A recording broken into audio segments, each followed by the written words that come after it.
May the 4th. What better day to have the press conference for another amazing Star Wars adventure, and it's fantastic to have you all ready to ask questions during our press conference for The Mandalorian and Grogu.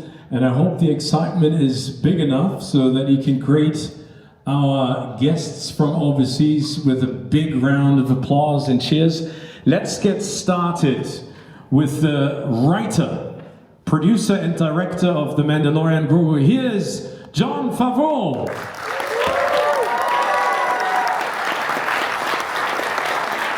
Let's continue with the living legend, Sigourney Weaver. And another legend, the Mandalorian, Pedro Pascal.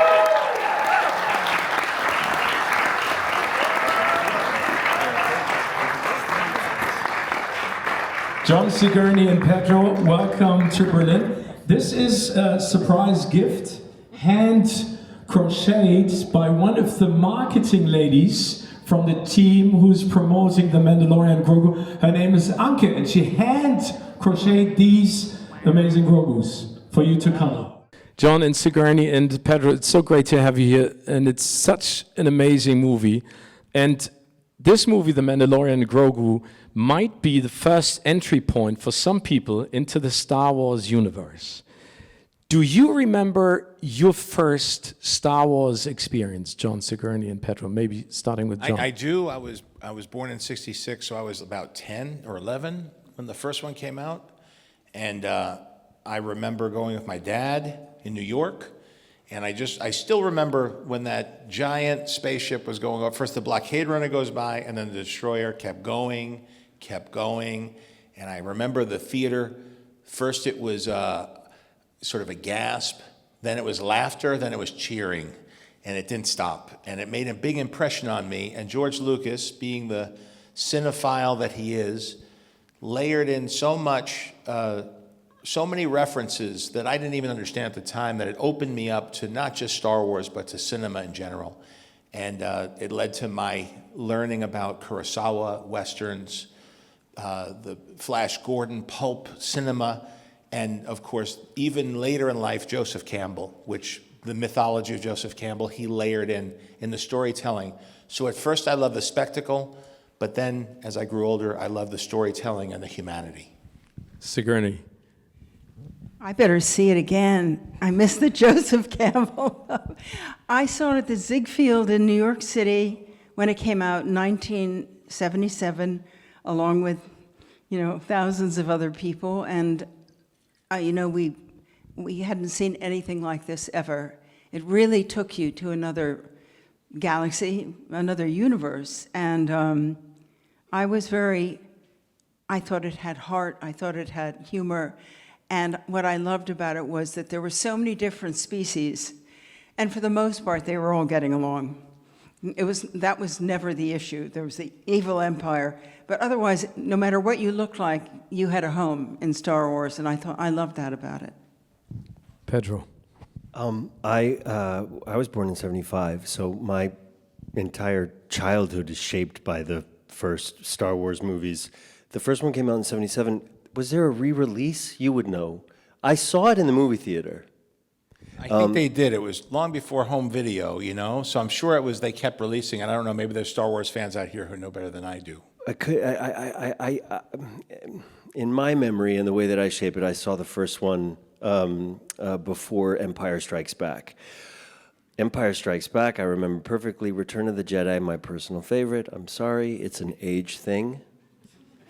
I cannot, help that memory of finally getting tickets to Return of the Jedi. We tried like 3 or 4 times and it was sold out. My sister had already seen it and I hadn't, and it was hell for me. And then I finally got the tickets, and it was just one of the greatest movie adventures I experienced on the big screen, as it felt with the other movies as well.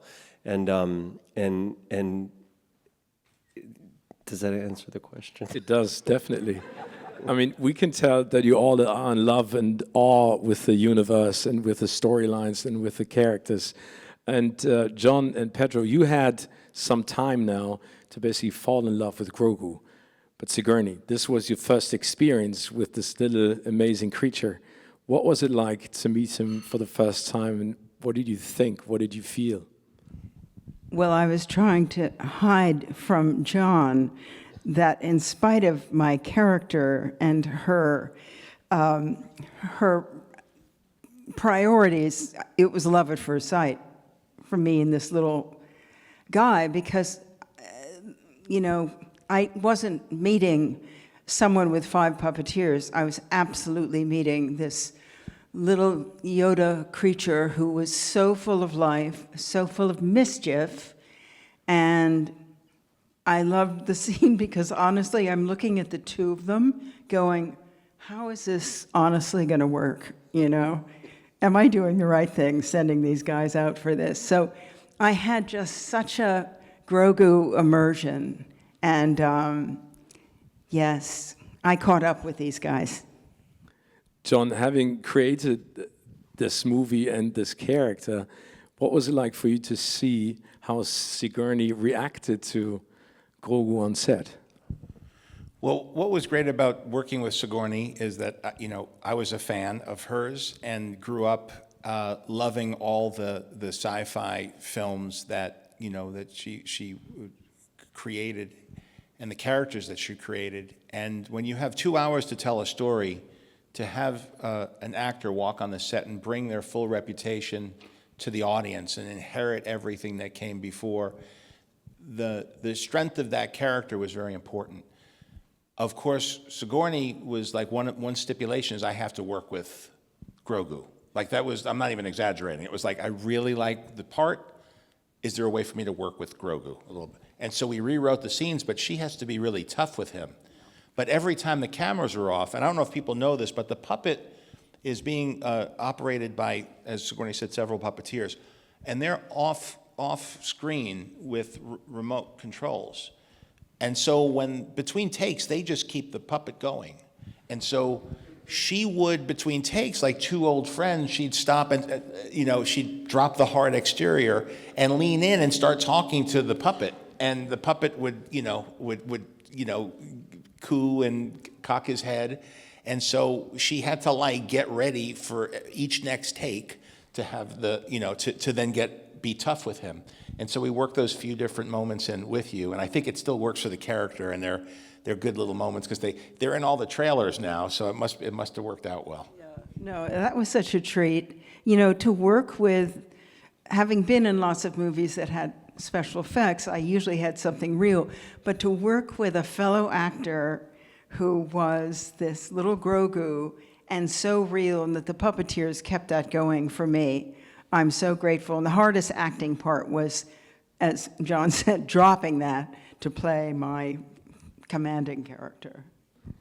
Pedro, you've mentioned earlier that Sigourney has been a huge inspiration to you. In what way did her presence on set influence, the tone and the vibe doing The Mandalorian and Gorgu, and what was it like for you? Well, I can't talk about it. She's sitting right there. Pretend she's not there. I wouldn't know where to start when it comes to. I saw, I saw all of her movies growing up. I had a fascination with her as an actor. Her influence on me, I think, would scare you, to be honest with you. I saw all of your movies, and so I had to get past being completely starstruck. I wasn't, surprised at all because John is so incredible in his casting. He's so smart every step of the way from day one of the Mandalorian's existence. He's found a way to hit a home run with every role, and that he got Sigourney Weaver and also has provided me with the experience of sharing a project with her. I can't really describe it in any kind of professional way. It's too special. And I know I go around saying this shit so much, and it's so special, my dream come true. I saw Gorillas in the Mist in the movie theater an embarrassing amount of times. And I admire you in every way, as a person, as an artist, in every possible way. So again, I have lost my way in my answer for whatever your question was. But it matched basically what I was expecting you to say. Thank you, Pietro. You're welcome. Thank you, Pedro. I can't look We'll at her. talk later. John, last question before we get questions from our journalists. Pedro just mentioned your amazing casting. I mean, there are a couple of other great voice talents that you wouldn't expect in this movie, without spoiling too much, but Jeremy Allen White is in there, Martin Scorsese is in there. How did you convince them, or was it just a phone call and you basically said, listen, can you be a part of the Mandalorian and Gorgu? Well, in the case of Jeremy Allen White, both of us have played chefs on screen, so we had an immediate bond. And I met him at an event where I just walked up to him. And part of the fun of what we do for a living is, even if you don't know somebody, they know your work, you know their work, and you become very fast friends. And I walked up to him, and we started talking about playing chefs. He had no idea that I was working on this movie. And then as we were thinking about different voices, you talk to your casting director, Sarah Finn, in this case, and you start coming up with lists of who do we think might be right for these roles. They do a casting breakdown. And he was not an obvious choice for the character if you've seen what the character looks like. But Star Wars has always been about humanity, and George Lucas always, as strange as the characters were, as Sigourney describes, and as imaginative as it all is, it still needs to be grounded in emotion and humanity and human relationships. And his performances, even from when he was younger in Shameless, has been wonderful. I love him on The Bear. And I reached out and said, would you be interested in coming in and doing a character, a voice? And to be honest with you, as he worked on it, the role did grow because he did such a great job. And I don't want to say too much about the character, but he really did a fantastic job with it. Marty Scorsese, I'm a bit starstruck. I've worked for him. I've grown up watching his movies. He's definitely impacted and influenced me. If you've seen my work, you know. So he was at the top of the wish list. I didn't know if he'd want to do it. Mentioned it to Kathy Kennedy, who's a producer on this. And she said, I'll give Marty a call. Let's see. And I said, all right, call Marty. Go ahead. And next time I saw her, I said, you ever hear back from him? She says, oh, yeah, he'll do it. That was it. He'll do it. So my heart jumped a bit, and we had our recording session, and he could not have been more fun, cooperative, playful, laughing, asking me for suggestions. It was a bit surreal, a bit of a blur, a bit of a hazy memory. We had video of it, and of course all the character designers and the animators felt as excited as I was, and built his character and his performance around what he did. So although it wasn't motion captured, it was definitely keyframe based on it. It's some of the most beautiful animation work in the film, and such a clever little interpretation of this species with 4 arms in a food truck also being close to my heart. And I named the character Hugo Durant so that he might be a relative of Rio Durant, who I played in Solo. Thank you for sharing these stories. And now questions from our guests. Raise your hand, state your name and outlet. Right here, the gentleman in row number 5 with the red-orange T-shirt. There you go. Hello, I'm Philip from Movie Start. Question to the director, Mr. Favreau. You had to translate your own TV show back for the big cinema screen. You are the director, you are the writer, you are a producer. In real life, you are also actor. So what does cinema generally mean to you, film? Well, I think cinema is something that I've fallen in love with, something that I'm very grateful to have been able to experience from as a fan, then as an usher in the movie theater during Return of the Jedi, and then doing extra work, being a background performer, character actor, doing live comedy shows in Chicago, and eventually working my way up to the set and learning my film school was the set. And I would ask a million questions. And so for me personally, I love movies. I love what they've meant to me and my friends, my family, me introducing my children to films. Because you can't experience a film you love for the first time again, but you can bring somebody to a movie theater. And I don't know what it's like here, but I'm happy to report that those old second-run films, classic film houses, are packed with young people back home. And now movies, there was a bit of an existential question of, are they going to be relevant after everything shut down? And these past few years, it was slower. Thankfully, knock wood, this year, there are a lot of very successful films in theaters, and it feels like it's as relevant as ever because there's a lot of competition for attention.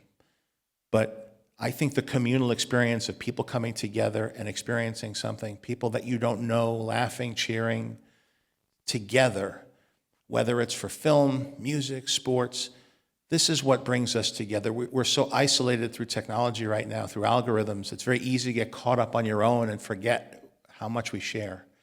And selfishly, to be in a movie theater after working on the show and experiencing it, albeit online reactions or going to a premiere of the show, but always Pedro and I were like, it's so much fun. I wish we could do this somehow figure out a way to show some episodes in the theater, and to get tapped on the shoulder, get the opportunity to do this is huge.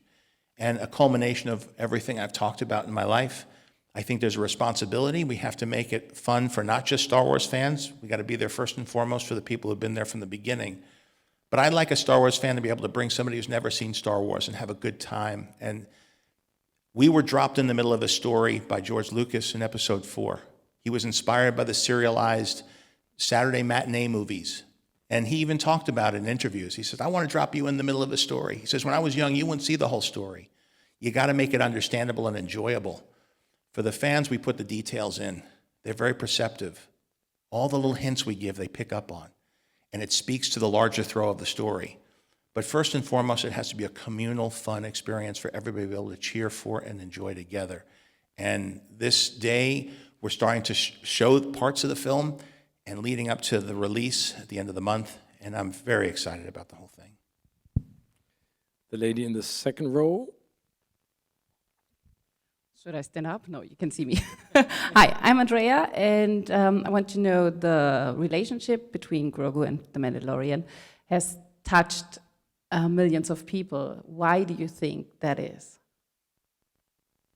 I think it's a very relatable parent and child relationship, one that begins reluctantly and I don't know, I think that there's something so compelling about such an intimidating character and silhouette, this person who is quite literally shielded between himself and the world, head to toe in Beskar armor and weapons, and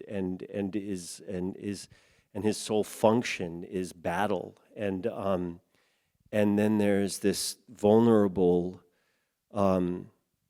creature that sort of immediately, I guess, reminds him that there's a human being underneath all of that armor, and that develops more and more as we get to know the characters. And I mean, there isn't anything more complex than a parent and child relationship, and that dynamic, and how it evolves, and how it deepens, how much conflict can exist, and how the dynamic can shift, and where the need can come from, and so it's just a beautiful arc to see characters go on. And it's just a brilliant visual representation of that relationship as well, because you've got this guy, this badass, and then this just absolutely disarming, as I said before, vulnerable creature, although all the real power lies in the Force. So yeah, again, there is that very human thing to relate to, number one, and then all of the surprises that come with it, because we're in the world of Star Wars under the vision of Jon Favreau. Sigourney, with everything that we've already heard, I'm right here. Sorry, Sigourney. You know, with your experience and your body of work, what was it like to be stepping on these amazing sound stages? I mean, with all the movie sets that you've been on, working with the puppeteers, seeing the creatures and the characters that have been created, seeing Pedro in full armor. How would you sum up that experience on being on that set? Well, the whole thing was so exciting to suddenly find myself Zooming with John and Dave Filoni about this story. I was so touched by the story, and then to be able to actually participate in it in a real Star Wars bar. That was my first set, where I got a drink from someone with little things for ears, and that was such a cool way to begin. Although I think we had to cut that, but anyway, it wasn't cut for me. And just being on the set and seeing all these people in this world, really, this is a magical industry, and I have a magical job. For me to suddenly find myself in a galaxy far, far away it's so meaningful to me, and to work with this man and with this fellow was just, frankly, a dream come true, and not even a dream that seemed real enough for me to, go after it. Just was one of these great things that happened in our industry. I was very lucky. We only have time for 2 more questions. The gentleman in the back with a hat, and then moving on to the left-hand side. There's 2 men with Mr. Favreau, Mr. Pascal, I liked, first of the movie, I liked the beginning with this film noir atmosphere, with this hard-boiled detective story. Did you think a bit of Humphrey Bogart and the 40s doing it? You think Humphrey Bogart could move that fast? If only. Oh, if only. I'm a sucker for noir. But